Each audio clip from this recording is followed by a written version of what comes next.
Every mom wants the best for her child, but what if some of the things you're doing out of love are actually causing harm? Today, we're diving into 5 common mistakes moms make without even realizing it. 1.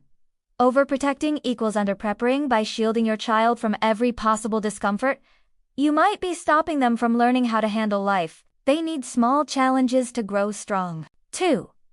Always saying yes equals raising entitlement. Kids need boundaries. If you never say no, they won't learn limits and may struggle with entitlement as they grow. 3. Not letting them fail. Mistakes teach resilience. Letting kids fail in safe environments prepares them for real-world challenges. 4.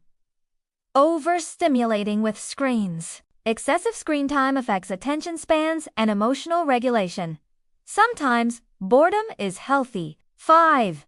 Projecting your fears onto them. If you constantly worry, your child will absorb that anxiety. Encourage courage, not fear.